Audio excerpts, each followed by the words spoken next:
Check out these watches. In all my years of reviewing smartwatches, 2024 has been perhaps the biggest year with tons of great smartwatches released, including some new disruptive brands and some entirely new categories of smartwatches. And all of these new watches make it tough to choose the right one. And if you choose the wrong one, you could be missing out on some incredible new features, or maybe just paying more than you should for a good watch. Now, I personally love testing smartwatches. I've been fortunate enough to test dozens of new watches this year, so in this video, I want to break down my picks for the very best smartwatches by category. So these are the 2024 Smartwatch Awards. The categories we're going to be covering in this video are the best for fitness tracking, best looking / best hybrid, best for small wrists or for women, that's a new category there, the best value smartwatch, best budget smartwatch, best fitness band, battery life, best for kids, most improved, that's another really cool one. I'm very excited to talk about that. So many improvements on that watch. Then the best compact smartwatch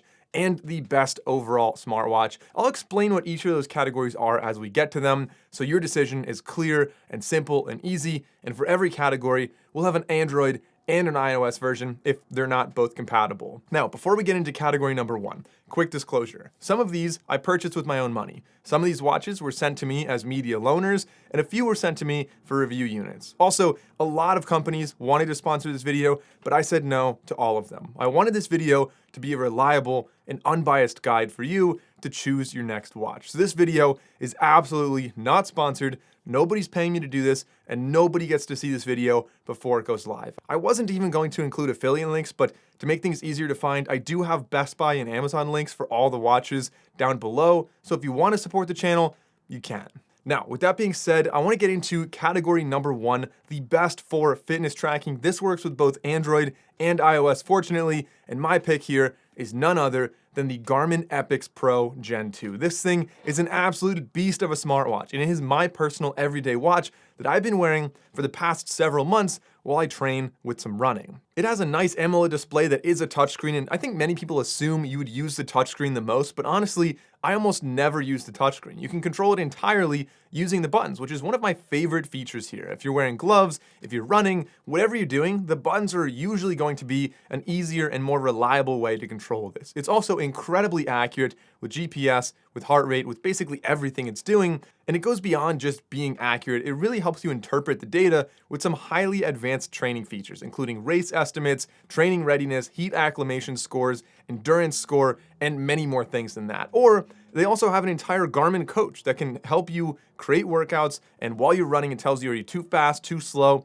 how far do you need to go, and help you train for a 5K, a half marathon, whatever it is you might be trying to do. There's also a lot of cool utilities on here like compass, weather, tides, sunrise and sunset, notifications, calendar, even like stocks as well. And besides just fitness and utilities, the health side of it is also very impressive. You have full holistic health from the body battery, which a lot of companies have kind of been copying this year, but in my opinion, Garmin still does it best. They have, of course, a sleep score, your altitude acclimation, and again, more cool utilities that I haven't seen on other watches, including an actual flashlight on the top, like an actual, like you can turn it on. There's 3 different levels of white and a red mode as well, which you might think, why would you ever use that?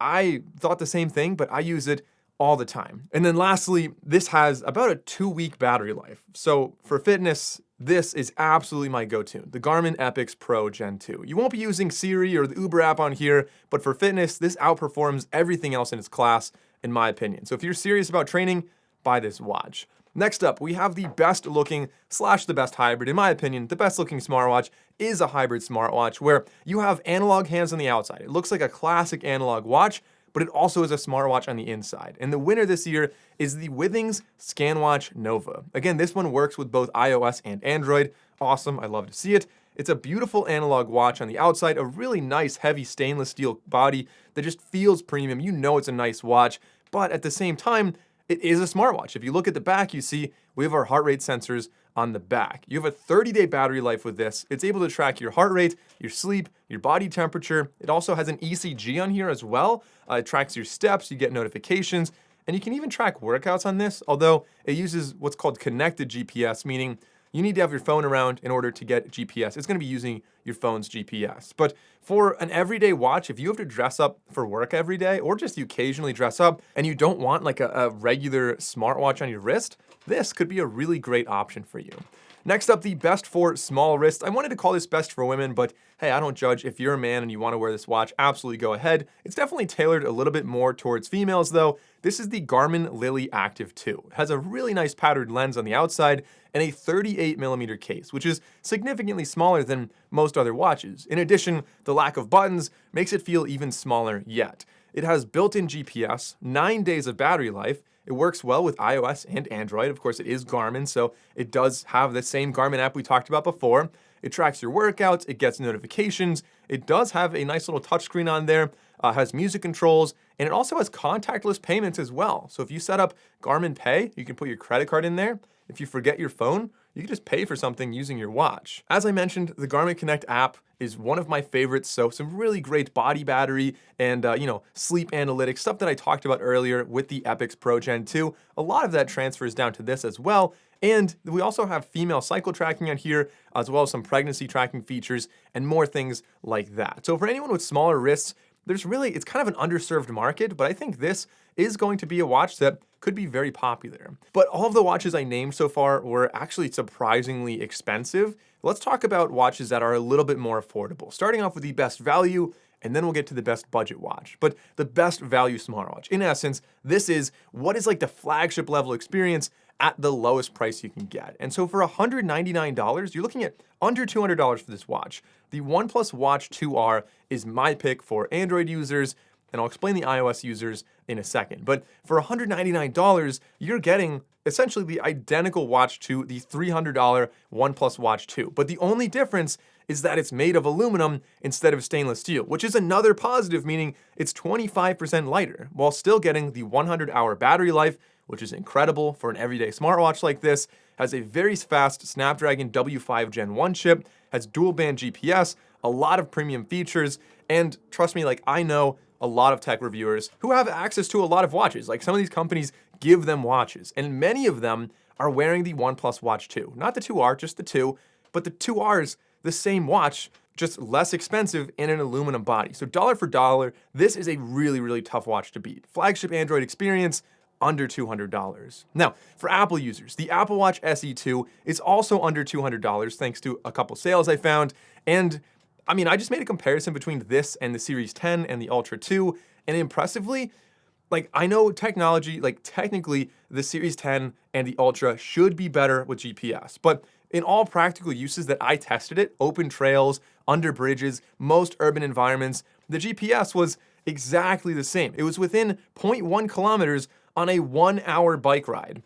Like that's just incredibly accurate. And originally the main drawback of the SE was the lack of blood oxygen sensors on it, but they disabled that because of a legal dispute on the flagship watches. So that kind of is on parity with the other watches from Apple. So now really all you miss out on are the always on display, which is kind of significant, the ECG, which for some people could be significant, and maybe a few other features. But I would say for maybe 85% of Apple users out there, this is like the easiest recommendation. It's such a good watch. It's the Apple Watch experience at less than half the price of the flagship Apple Watches. Now, moving on to something even cheaper than that. Say you don't even want to spend $200. This is less than $100. The best budget smartwatch is the CMF Watch Pro 2. This, again, works with iOS and Android. Very impressive that it is dual compatible there. And despite being so affordable, it does give you quite a bit. It's not going to be the most powerful or the most accurate watch out there, but it does still have an AMOLED display with automatic brightness. It has Bluetooth calling ability with AI noise reduction, so you can answer phone calls from your watch, has 11 days of battery life, and it has built-in GPS, which again, you almost never see at this price. So this is selling for about $65. There's 5 different colors available, and this is the CMF Watch Pro 2. So CMF is like a sub-brand that is owned by Nothing. So you may have seen, I talked about Nothing and like their phones and their earbuds. I haven't actually made a formal review of their watches, but this is one that I bought. I just kind of wanted to see what it was like. And for the price, it is so impressive. But if you want something even smaller and possibly a little bit cheaper than that as well, almost the same price really, the Best Fitness Band. This is going to be a really small little subtle band, basically a small bracelet that can track pretty much everything you'll be doing. My pick here, and this has kind of been my pick for the past bunch of years, just the newest generation of it, the Xiaomi Smart Band 9. This thing is so impressive as always. Somehow they managed to get the screen even bigger in such a small little compact device. It looks even more premium every year as well. So you have a ton of different straps. Some of them are looking a little fancier. Some of them are just silicone straps. They kind of have this nice matte metallic finish on the outside. You have over 150 different sports modes, and the battery life lasts 21 days. So you're looking at 3 weeks of battery on this. Honestly, I was getting a little bit less than that, but still extremely impressive. At the same time, you're getting heart rate tracking, sleep tracking, blood oxygen tracking, and all that tracking from my testing was shockingly accurate. And the 9 is even more accurate than the 8, which I already thought was more than good enough. Considering this thing is under $70 and so small, so compact, this kind of makes it a pretty ideal gift for a lot of people that you think, so maybe you could tell they're interested in getting a little healthier, maybe tracking their sleep, sleeping a little better, maybe taking more steps every day, working out, kind of gamifying that, but they don't have a watch yet. This could be the perfect device. It also has all the classic utilities. You can see the weather, get notifications, a lot of things like that. So the Xiaomi Smart Band 9, some people call it the Mi Band 9, super impressive and an easy pick for the best in this class. Then we have the best battery life. And I know for this, I should be saying some watch that has, solar charging and just lasts infinitely. Like Garmin has some, I had some from G-Shock in the past, but I want to focus more on like an actual, regular everyday watch that you would use a lot that has a pretty good battery life. And I know, again, kind of another caveat here, there are some watches from Xiaomi and from Huawei that have tremendous battery lives, but the truth is those watches just aren't really available as much here in the United States. Some of them are not very compatible, and so I wanted to go with a watch that I know is very compatible, it works very well, and it gives you a 100-hour battery life for Android users. So if you're looking for like that Wear OS experience with Google Assistant and stuff like that, the OnePlus Watch 2, again, similar to the OnePlus Watch 2R I mentioned earlier, is a tremendous watch. For Apple users, because the OnePlus Watch doesn't work with iPhones, I have to recommend the Apple Watch Ultra. I'm not going to talk about that much right now because that's going to win later on in the video as well with another category. But the Watch Ultra is the longest lasting Apple Watch that I've used. You can get typically like 2.5 days out of it for one charge, depending on how much you use, obviously GPS and the display and stuff like that. Moving on to the next category. The best smartwatch for kids, in my opinion, is the Galaxy Watch FE LTE. Now, I don't have kids, but a lot of people message me and ask for an affordable LTE smartwatch with parental controls so they can track their child, keep tabs on them, make sure they're safe, and also allow their child to call the parents without needing to have a phone all the time. And an LTE watch is kind of the perfect way to do that. So in my opinion, the Galaxy Watch FE LTE is a great one. You have Samsung SmartThings that allows you to track, different devices or different people. So it's very easy, especially with the LTE model. It always has cell phone connectivity. You can always see exactly on a map where that watch is, which means where your child is. It's also a fairly small watch. So for really small toddlers or, anyone under the age of like 5, I would say it's going to be a little tougher because it is a slightly larger watch here. It's about 40 millimeters, but I think within reason, like elementary school children should be able to wear this watch, and then you don't need to have a cell phone with them all the time, which is nice. They won't break it, they won't lose it. This is strapped to them, so again, you can track them a little bit better, and because they have LTE on here, they're able to contact you and call you without needing access to a phone. Kind of a cool feature, I don't know. Let me know if you think this is like a relevant category in this video. I thought it was interesting. I get a lot of DMs about that. And if including this segment could like save at least one kid out there, maybe some parent gets this and it helps them, then it's worth it. Now, something completely different. The most improved, and I'm also gonna say best non-Samsung user smartwatch, but really the most improved smartwatch. This is a watch that was already great last year, but now we have massive improvements. This is the Pixel Watch 3. It's now available in 2 different sizes. We now have kind of a receding paywall from Fitbit. Before you had to pay for a lot of things, a lot of that is kind of drying up. Now you don't have to pay for as much. The morning briefing is a really cool thing that every day when you wake up, like Garmin's been doing this for a while, I personally love it. The first thing you see on your watch is just like a nice morning briefing. It's what watches, like it makes so much sense. Watches should be doing this. They tell you like what's on your calendar today, what's the weather, and then like Google even goes a step further and tells you some extra relevant information based on your health. Like, hey, last night, your heart rate variability was lower than it should have been. Maybe you want to keep an eye on that. Maybe you were drinking, maybe, there was noise or something, stuff like that. We also have ultra wideband on here for potentially unlocking doors of cars or smart locks. We have thinner bezels and a larger display. They have workout segment planning on here, so you don't have to use like Komoot or Strava or anything. You have real-time running coach, which is based on your heart rate or on your pace. So again, kind of nice, you can dial that in.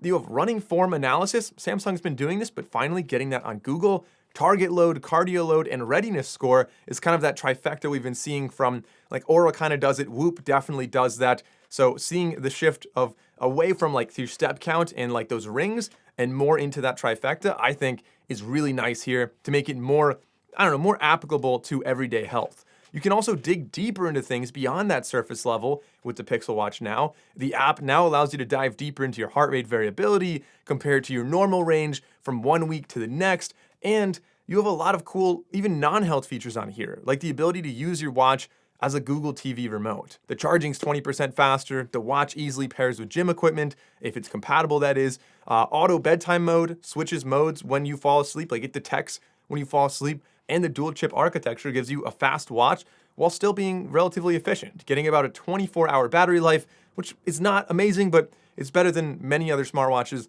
that only get 18. So yeah, the Pixel Watch had some massive improvements. It's so easy to recommend this to any Android user. And if I wasn't wearing a Garmin Epix every day to track workouts, I would gladly be wearing the Pixel Watch, where is it? The Pixel Watch to track all my workouts. It's way more accurate now, and those insights I think are just fantastic. So any Android user can get this, not just Pixel phones, and you really don't miss out on basically anything by not having a Pixel phone. Moving on to the best compact smartwatches. What are the best watches you can get out there in the most compact form there is? I'm talking the biggest display in the smallest body, the fastest chip, the best features on there. And my two picks here for Android users, really specifically Samsung users, I would say the Samsung Galaxy Watch 7, and for Apple users, the Apple Watch Series 10. I have full videos on both of those. I'm not gonna dive too much into them in this video. They're both just great all-around watches, but that brings us into the final category, the best overall smartwatch of 2024. Now, before I say that, one last thing, you might be wondering, maybe some comments already showed up, of what watch am I wearing for this video? Trust me, normally every day I do wear the Garmin watch, but whenever I film these videos, I feel like I want to wear an analog watch, right? So I actually have this one. My friend gave it to me. I was in his wedding. Nice little like analog watch. And sometimes it's just nice to wear an analog watch and maybe like a smart ring to track your health if you want to do it that way. But finally, the last category here, the best overall smartwatch, in my opinion, completely new, came out of nowhere, the Samsung Galaxy Watch Ultra. For Android users, has to be my top pick there. Yes, it's kind of clone-ish to the Apple Watch Ultra, but I would actually really say that's a good thing. This is an Android watch that gives you a great battery life, has a ton of really cool health-focused features, has, in my opinion, a very nice-looking design, has a great speaker on here, great microphone, ties in really, really well with the Samsung ecosystem. And the only thing that it doesn't have, in my opinion, that it would really benefit from is a physical rotating button or crown. You have a digital rotating crown, which is really quite nice in my opinion, but this watch overall is just so impressive. I like it quite a lot. Now you might be wondering, hey Mike, you just said the Pixel Watch was so great. Why did you pick the Galaxy Watch Ultra as the best overall watch? And that's a fair point, right? For a lot of, especially if you're a non-Samsung user, the Pixel Watch is going to be better. Like it's really great because you don't miss out on those features that are tied only to Samsung, like the ECG, for example. But if you are a Samsung user, then being in that ecosystem, you get a lot of major perks. And if you are in the Samsung ecosystem, the best watch you can get is the Samsung Galaxy Watch Ultra. Now for iPhone users, probably no surprise here, I've really been digging the Apple Watch Ultra. Of all the Apple Watches, even though the Series 10 has a bigger display and a smaller body, the Ultra gives you that extra battery life, which means you're not tied to a charger, which I think is a huge win. Also, the addition of the extra button on the left side, the siren, all the extra features you get on here, and kind of just a nicer looking Apple Watch, just a little more character to it, makes it, in my opinion, the best watch for Apple users. Finally, one last thing though, before you click off this video, an honorable mention, a watch that I think isn't really a smartwatch, but it kind of basically is. It doesn't have a display. That's the only drawback here. And this is the Whoop 4.0. So if you don't need GPS, This is basically the best device you could use to track your workouts, to track your sleep, to track your health. It has fantastic insights. Generally, it's considered to be among the most accurate devices, which is why you see so many health nuts and celebrities and like Brian Johnson, all these people wearing a Whoop on a daily basis. I used it a lot in the winter when I was focusing more on lifting and less on, GPS stuff like cycling and running. But maybe this winter I might switch back to this. Subtle design, really comfortable. Honestly, you can wear it for 7 days without charging it and just completely forget it's even on. So yeah, those are my picks for the best smartwatches of 2024. There's a lot to talk about, some great devices, but let me know what you like and why. Since you watched the video this long, please consider subscribing, and I recommend next you see my earbuds awards. I'll link that like right here somewhere, and I'll see you over there.